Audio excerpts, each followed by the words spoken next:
Welcome. My name is Jasmine Kamboj, and I'm a medical oncologist and hematologist in the state of Minnesota and your host for the day. Empowering Oncologists is a podcast brought to you by OncoDaily, where we will focus on day-to-day concerns of an oncologist's being and workflow with a vision to find sustainable solutions. We hope to share our stories of wins, losses, resilience, and inspire and empower our community because we fly higher and longer when we fly together. Before we dive in, a disclaimer. The views shared on the podcast are an individual's and in no way are contributions from any institution, organization, or guidelines. For our session today, we have Dr. Chadi Nabhan, who is an award-winning hematologist-oncologist who previously hosted an award-winning podcast called Outspoken Oncology, which has now been rebranded to Healthcare Unfiltered. Combining his background in clinical care, cancer research, precision medicine, genomics, clinical trials, real-world data, controversies in medicine, and healthcare advocacy, Dr. Nabhan brings a unique and powerful perspective to current medical events. It's the weekly podcast that you do not want to miss. Dr. Nabhan, welcome and thank you for being here. Jasmine, thank you so much. This is a very kind introduction. I don't think I deserve this introduction. I appreciate your candor and your invite to the show. Thank you. Chadi, you've had quite a fulfilling career as a clinician, as a researcher, as a leader, administrator, and now a podcast host, and also a book author. Please tell us a little bit about your journey. I mean, I'm a cancer doc at heart, obviously. I've done clinical care and took care of patients for close to 2 decades in the clinical setting. And I've held various roles when I was as a practicing oncologist at the Advocate Healthcare in the Chicago area and subsequently at the University of Chicago here. And my administrative roles spanned division chief of oncology at Advocate Lutheran General Hospital. I was also assumed the role of program director for the fellowship program for 4+ years and was a Cancer Institute medical director there. At the University of Chicago, I ran the clinical operations of the cancer center, the outpatient clinics, and I was an associate professor there. Academically, I focus on lymphoid malignancies, specifically CLL and other lymphomas. Took care of a lot of patients with these diseases and had many clinical trials in that arena. So it was probably the most fulfilling part. Clearly, when you take care of patients who need your help, nothing really replaces that. I decided to go back to school and I attained a master's in business administration and MBA in healthcare management. And part of this was really for me to learn a little bit more. I think I'm a learner at heart and I always feel I must continue to learn. So I did that. It was a 2-year program to get my master's and was at Loyola University.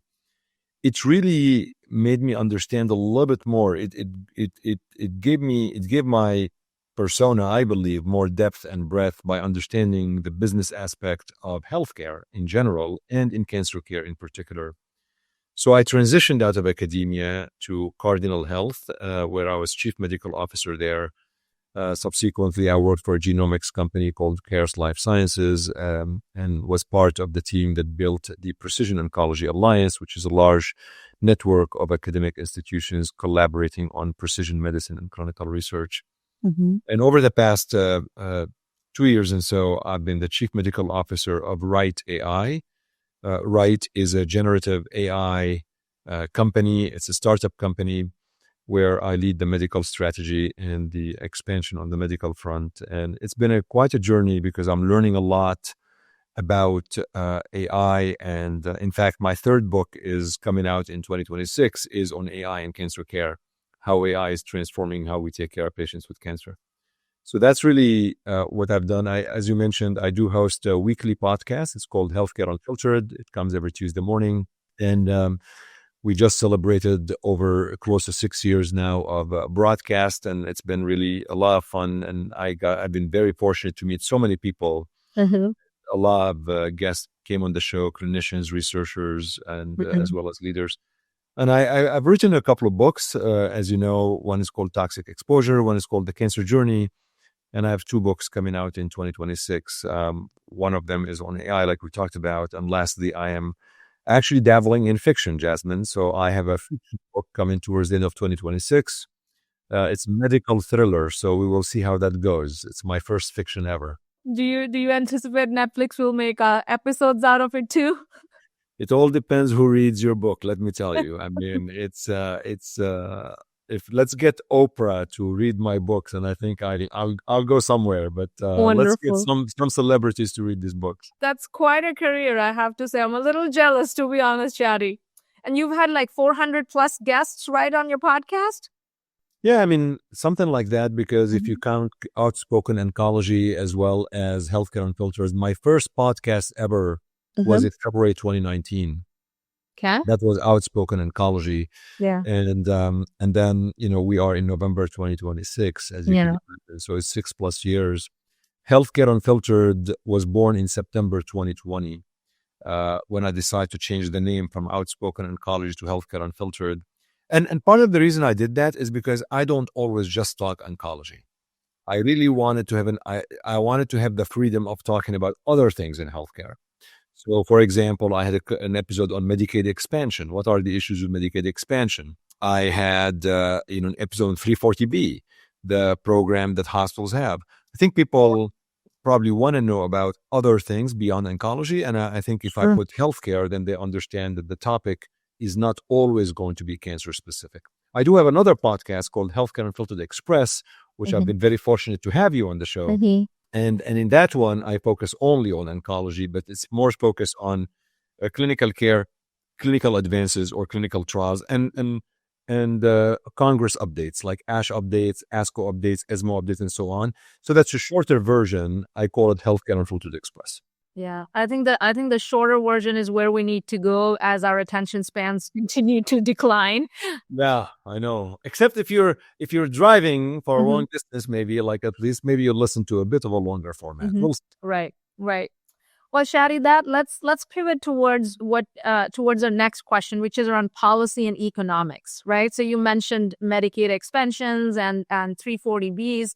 You have been involved with policy and economics, and you had your MBA degree. Tell us about your experience. Like, what prompted you to learn more about policy and finances of healthcare? I mean, economics dictate everything. When I was younger in my career, I assumed that healthcare as a general ecosystem, because it deals with patients, with people, with lives, is immune from the economics outside healthcare system. And I was naive to think that.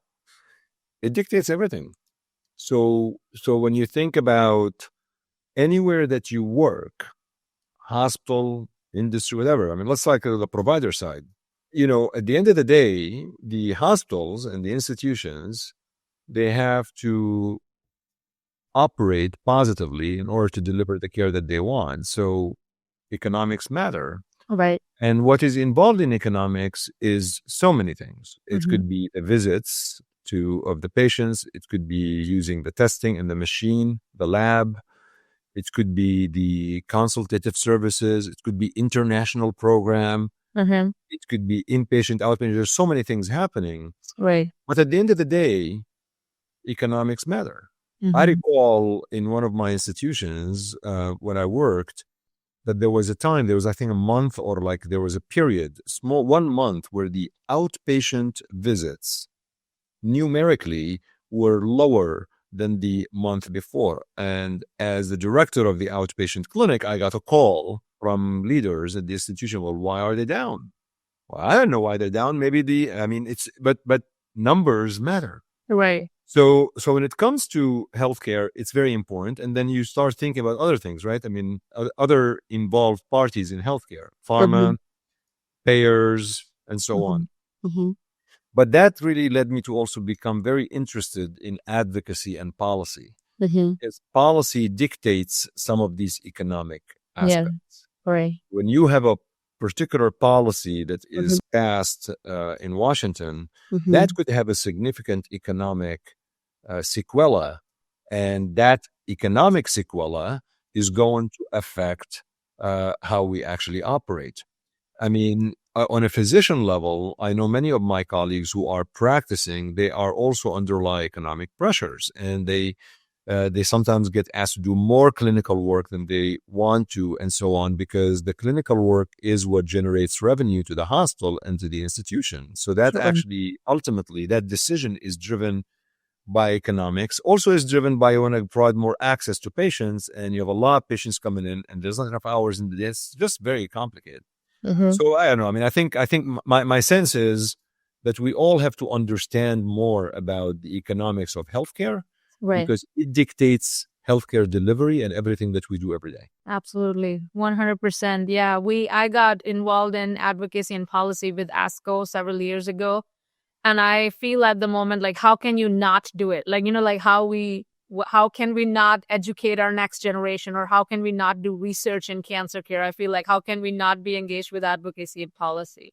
Absolutely. All right, Chadi, on to your books. You've written 2 books, and 2 are coming up in 2026. Tell us a little bit about toxic exposure and the cancer journey. What motivated you to write those books? And it's a lot of work to write the books. Yes. I mean, unless you really want to have a lot of pressure and stress in your life, don't sit down and write a book, because toxic exposure took me almost 2 years, and the cancer journey almost 2 years. 2 years. The cancer journey, 2 years plus. So toxic exposure, the true story behind the Monsanto trials and the search for justice, published by Johns Hopkins University Press, came to light in February 2023. And it really describes the first litigation trials that were filed against Monsanto, which is a large agricultural company that manufactures Roundup, which is the most used weed killer in the world. And again, it's a pesticide, herbicide that just kills weeds, and many people use it, whether it is for professional use or residential use. And there's been some research and studies that linked glyphosate, which is the main ingredient of Roundup, to non-Hodgkin lymphoma. And I basically served as an expert witness on behalf of the patients that sued Monsanto, testified in court in these first 3 litigation trials. These 3 trials were won by the patients, and with large awards. And they were really the catalyst event that led to very large settlement against Monsanto, although some lawsuits continue to happen, but they settled over 100,000 cases, I believe. So I started by was actually journaling, with just writing a little bit of what I was going through, because I never did expert witness work before. I never wanted to. But something about this really triggered me to agree to research it when I was approached by the law firms. I thought to myself, I'm dealing with lymphoma patients all the time, and I was searching about Roundup when I was contacted, and I realized how much it is being used and so on. Saw some of the research, and I thought it's something worth me looking at and at least researching further. And the more I researched, the more I became convinced. So I started just writing a bit of, like, as you go through the process, like, I've never knew, I mean, how it feels to be in a courtroom in front of a judge and all of these things. So I was just writing some notes for myself to remember, because I was going through a period of time that I didn't want to forget what I was going through, but it was very stressful because it was getting a lot of time and effort, mentally and physically. And as my notes were getting longer and longer, I thought to myself, maybe there's something there I could share with the outside world. But I was very intimidated. I never thought I could write a book, but I decided to pitch it, and I pitched it to Johns Hopkins University Press. I talked to an editor there. His name was Joe Roscoe, who was wonderful and took a chance on me. And he said, you know what, let's write a couple of chapters and send it for us, and we'll review it and tell me the table of content. And I did, and they loved it. And they said, we will actually take it. And it came to light. It's done very well. A lot of people, it's really the book that you want to read to understand the history. If people really want to know what the history is, they need to read. But as you read it and listened to it, it's written in a very easy language. It's like a story, because it was a story. And there's a lot of it's a medical drama. There's a courtroom drama. There's a lot of things that are actually happening in the courtroom, in depositions, and so on. My second book was was really the dream I always wanted to bring to light. I don't think it's anything special about me personally, because I think everybody has the same. We all have our own style when we deal with patients in the exam room. We all have our own way of explaining things to patients, right? But I figured out, despite all of this information that are out there for everybody, patients are still confused about cancer in general. I mean, how many times have you had a patient tell you, why can't you cure cancer, Dr. Kamboj? And you end up trying to explain to them that, you know what, we cure a lot of cancers, but we don't cure all of them because cancers are different and so on. So I thought to myself, just, I've had so much experience with patients and families. Let me try to put this into a collection of, in a book where I describe the entire journey, literally from A to Z. Like, what is cancer? Explain it very easily. Screening, diagnosis, first visit, everything that the patient goes through as a journey when you get diagnosed with cancer, but explain it through the lens of patients I took care of. The different way, I think, is if there's, like, let's say chapter 6 is staging. I describe staging through the lens of patients I took care of, and I simplify it through that. Clinical trials, I talk about that, through some of the stories I dealt with as a practicing physician. So I wanted to bring something to light that is very easy to read, that is not boring, it's not textbook. People, when they read it, they tell me, I can imagine myself in one of those stories. And it's done very well. And one of the chapters that a lot of people like is called Communication, where I literally put it all out there. I share with people areas where I believe I failed my patients as a communicator. While I thought I did a good job, but as you mature, you realize probably you could have done better. And I wanted to put it out there. So if somebody is reading it, they say, you know what? Yes, maybe I could do better. And it's good sometimes to acknowledge that. So that's the story of the two books. The second book came out in September 2024. It's a bit over 1 year old, and it's also continues to do well. And I hope it becomes a resource to a lot of people. It's recently going to be in print in Polish, Portuguese, and Lithuanian. And is it the same press that prints it in different languages? How does that work? So apparently, there's usually a different publishing house at the other countries, like in Lithuania, Poland, and I believe Brazil. And the publishing houses, they hear about the book, they look at the book, and they purchase the rights from my publisher. Got it. And they actually take it in there, and they usually translate it and so on. So I think there probably some contractual agreement between the two publishing houses. Chadi, what would you say was the driving force between you thinking about starting podcasts? Like, how did you get fumbled into that? It goes back to December 2018. I was presenting a poster at ASH. And there was an editor for a company for a journal called the Journal of Clinical Pathways that wanted to interview me about that poster. And I talked to him, and it was a fun interview. It's a real world evidence type of poster. I wasn't even the first author. I think I was the fourth author. And then we talked a little bit and in general, and I said, I've always wanted to, kind of explore the podcast world. I just don't know if I know how this actually works. And he said, well, it's easy, we can, I can help you. And so we decided to actually look at it. And my goal, though, was very clear. My goal was, I want to have a platform where I discuss topics in healthcare that are relevant and matter to people who are listening. Because there's a lot of noise out there. And there are times where you just want to listen to a show that discusses a relevant topic. It may not be always about PFS and OS and what to do and so on. It's just something that people will listen to.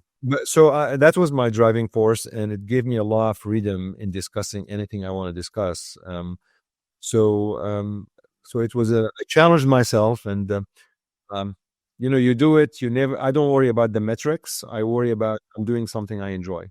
Yeah, wonderful. And 6 years down the road, 400 episodes launched, 400 people. Not stopping. So that's going wonderfully.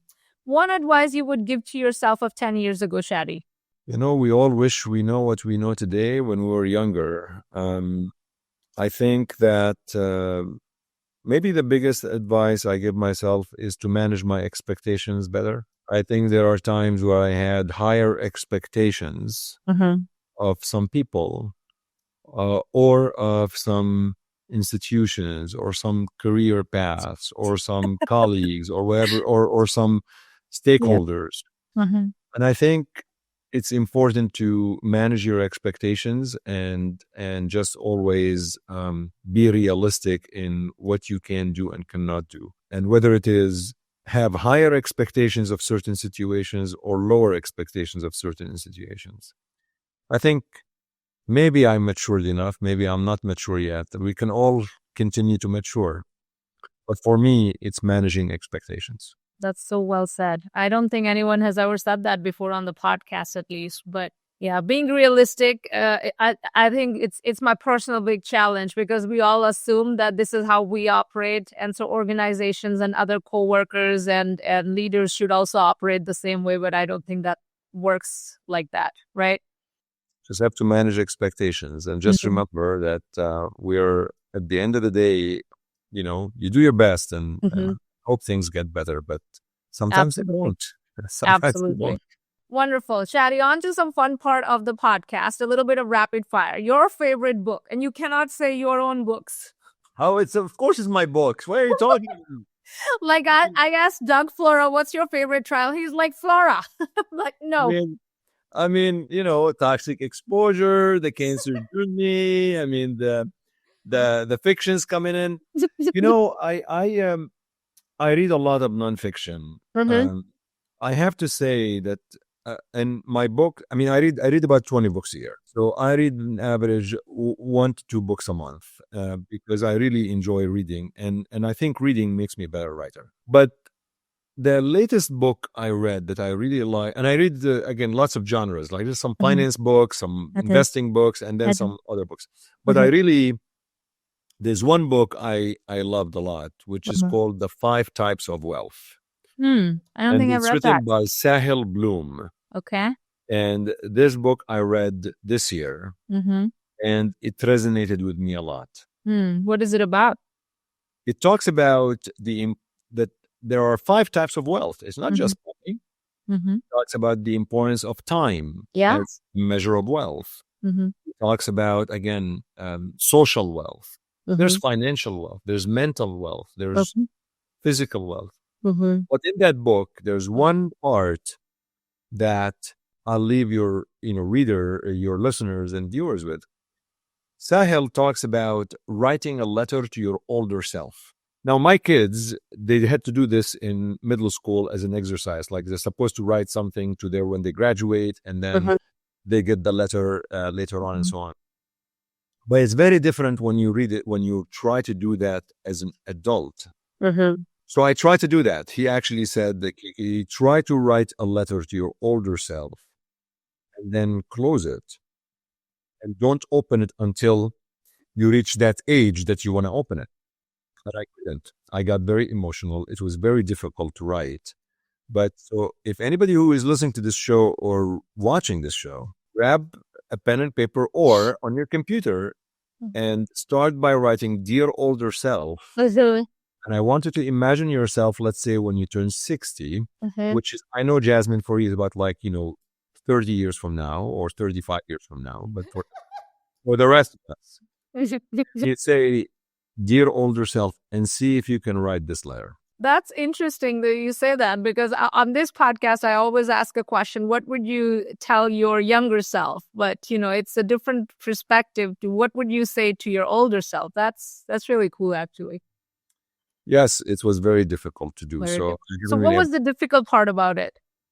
I got very emotional. I was trying to imagine myself writing a letter to my older self, and I was imagining, what does that look like in several years from now? How many people will I lose? Whether it's family or my friends or my patients. Oh, sure, yeah. So there's a lot of things that come to you as you start doing that you may not recognize until you sit down and start writing.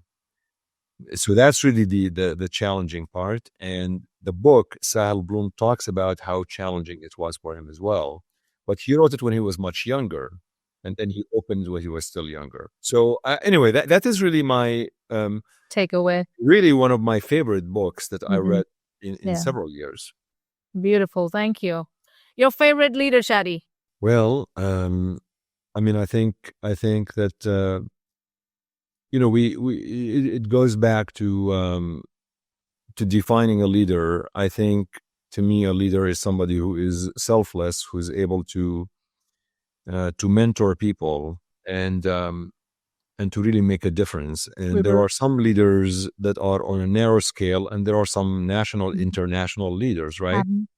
So, when I think of on a world stage, somebody like Nelson Mandela is definitely somebody that I believe he is one of the most phenomenal leaders out there. I mean, the impact that he's done worldwide and so on is something that's, in my opinion, unparalleled. And I do view him as one of my favorite leaders. Yeah. On a local and smaller scale, I will always be in debt to my mentor, Dr. Steve Rosen, who is currently at the City of Hope, who was at Northwestern University. I hope he's listening to this, because I always like to pay him a lot of respect, because Steve was a real mentor. He gave me so many opportunities that other people didn't or didn't even try. Yeah. He was very selfless. He helped me with publishing. He helped me with networking. And he was really, he is the definition of a true mentor, in my opinion. And to me, that is a sign of very excellent leadership. Wonderful. Thank you. Thanks for sharing that. Your favorite restaurant in Chicago? Jasmine, I am so not, I mean, there was a time in my life where I would go out and go to restaurants, and I knew a lot of restaurants, let me tell you. And as I moved to the suburbs and I had kids, and I mean, the number of restaurants I would go to is a little bit limited. But the one I will mention is because it has a nice story. There's always a story behind everything. And sorry, I'm taking probably longer time. No, you're good. But my boys, I have twin boys, and they started, we developed a family tradition. Every Saturday evening, every Saturday night, I bring them takeout. Okay. So, and they got completely fascinated by this restaurant called Kabul House. Okay. It's a small restaurant. It's an Afghani-based restaurant in Chicago, suburbs in Evanston. It's not fancy. It's just really great food. So it is, I always, every Saturday night, I would bring them Kabul House. I mean, and they loved it. So there are many other fancier restaurants and so on, but that one specifically is a soft spot in my heart, because my kids love it. And we have this tradition that we always do. Oh, that's such a beautiful story. Thank you. Chadi, last question for you for the day. If you were to relive your life, would you choose oncology, and would you choose everything the same way as it has worked out for you so far? I would. Yes. I mean, there were times throughout the journey where I doubted myself. Honestly, if you don't doubt yourself, then you should always doubt yourself. That is a sign of being human and humility. But yes, in hindsight, knowing where I am right now, and just the idea that I've hopefully some patients along the way as they go through the journey of this disease makes it all well worth the time and the effort. So I wouldn't change a thing. I hope. I wished I could have done a little bit more life-family balance. I think, sometimes, something has to give, and there are times where I think my professional life exceeded my ability to maintain a good family balance. But hopefully, I'll continue to try to do better. Yeah, wonderful. So thank you so much, Chadi. All right, so the 3 key takeaways for the oncology community from our episode today with Dr. Chadi Nabhan. Advocacy and economics, folks. I think we cannot avoid them. We cannot not learn about them. So as quickly as we start engaging with learning the economics of our professional lives, or advocacy and policy piece around that, the better it is. Number 2, I really like the key takeaway from the book Dr. Nabhan mentioned, The 5 Types of Wealth. I think it's a really insightful exercise to write a letter to your older self, and Thanks for sharing that. It got really emotional for you. I can't even imagine what I would write to my older self. Like, it has to be very, very like introspective, I guess. And last but not the least, one thing that I learned personally from him is, to have a diverse portfolio. We're living in times where, a physician can run a podcast, you can author books, you can, run AI platforms, etc. So I think the one takeaway personally that I would take from Dr. Nabhan's life is that 10, 20 years down the road, I hope I'm able to like taste all of these different flavors that life has to offer and just have a fulfilling career. So thank you to our viewers and listeners. This is Jasmine Kamboj and Dr. Chadi Nabhan signing off on behalf of OncoDaily from our conversation on empowering oncologists. And now we have the Empowering Oncologist playlist on YouTube. Don't miss an episode and stay tuned. Thank you so much, Dr. Nabhan. Thank you so much to our viewers and listeners. Thank you. Don't forget to like, comment, share, and subscribe to OncoDaily on YouTube. Hit the bell icon to stay updated.